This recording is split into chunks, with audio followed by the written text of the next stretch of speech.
Inside the royal fairy tale, the lavished Denmark wedding that made history. Imagine a royal wedding so breathtaking, so lavish, that it didn't just make headlines, it rewrote history. Now, picture Denmark's oldest castle bathed in gold light, 1,000 guests holding their breath, and the world's cameras fixed on one radiant bride, Princess Leonor of Spain. They called it the fairy tale of the century. But behind the glittering smiles and the diamond tiaras, there was a story far deeper, far more emotional than anyone expected. This is the royal fairy tale that made history.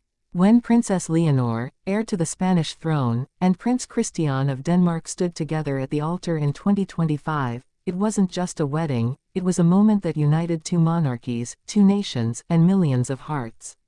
For Spain, it was the day their future queen became the symbol of modern royalty.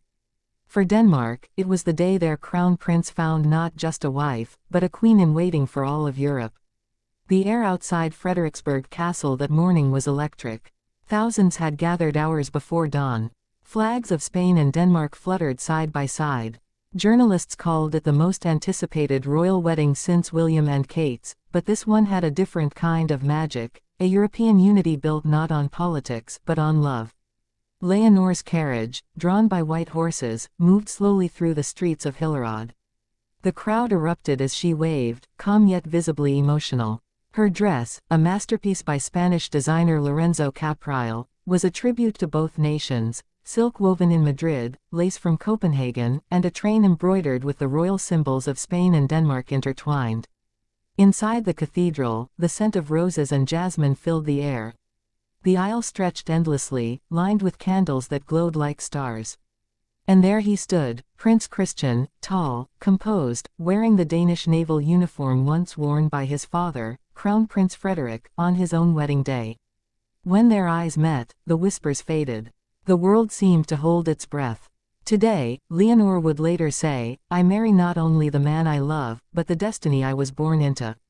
The ceremony was an exquisite blend of royal tradition and modern symbolism. The Spanish royal choir sang in soft harmony as the Danish bells rang across the countryside. Queen Letizia, regal yet visibly moved, wiped away tears as her daughter recited her vows in perfect Danish. King Philippe's gaze stayed steady, proud, emotional, protective. Every detail told a story. The sapphire tiara Leonor wore once belonged to Queen Sophia. The bouquet contained white roses from Spain's royal gardens and lilies from Denmark's royal estate, a silent promise of unity. But what truly captured the world was not the glamour, it was the emotion. When Leonor's younger sister, Infanta Sofia, stepped forward to read a poem she had written, her voice trembled. "To the sister who taught me courage, and the queen who will teach us grace." The cathedral fell silent. Even the cameras paused. Outside, crowds watching on giant screens wiped away tears. On social media, millions shared one word: historic. After the vows came the kiss, gentle, timeless, sincere. The kind that didn't belong to protocol but to love itself. The applause echoed through the cathedral, the bells thundered, and for a brief moment, every heart in Spain and Denmark beat as one. But behind the celebration, the story deepened. Leonor's journey to this moment hadn't been simple. She had grown up under the scrutiny of the crown, the pressure of expectation, and the constant reminder that her every choice mattered. Becoming Spain's first queen in centuries meant more than inheriting a throne, it meant carrying a legacy of resilience. Those close to her revealed that in the weeks before the wedding, Leonor had written a private letter to her parents, thanking them for raising her not as a royal, but as a woman of conviction. "You taught me," she wrote, "that my crown will mean nothing if I don't wear it with purpose." That letter, now framed in the royal archives, remains one of the most intimate glimpses into the heart of a future queen. At the wedding reception, held in the grand ballroom of Amalienborg Palace, history and youth collided. European royals, world leaders, and cultural icons filled the room, yet the spotlight never left Leonor and Christian.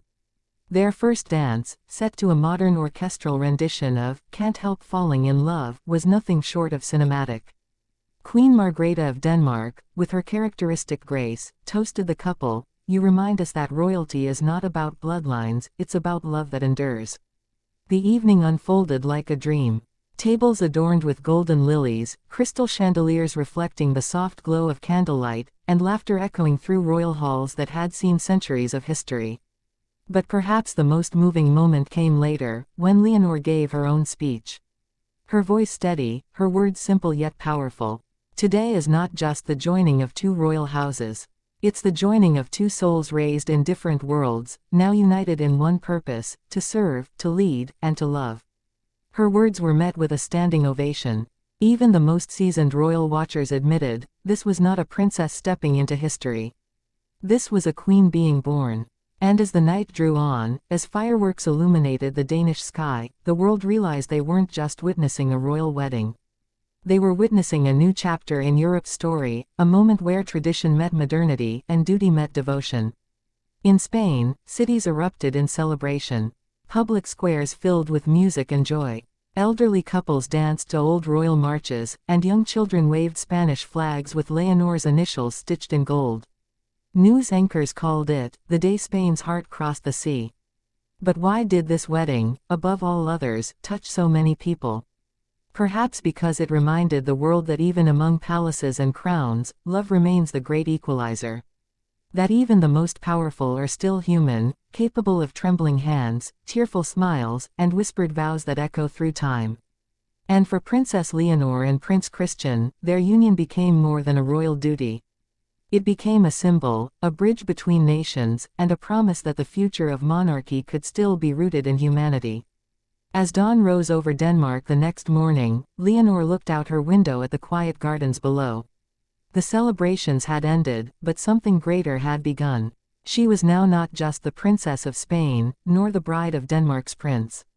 She was a woman who had stepped fully into her destiny, with grace, courage, and love that would be remembered for generations.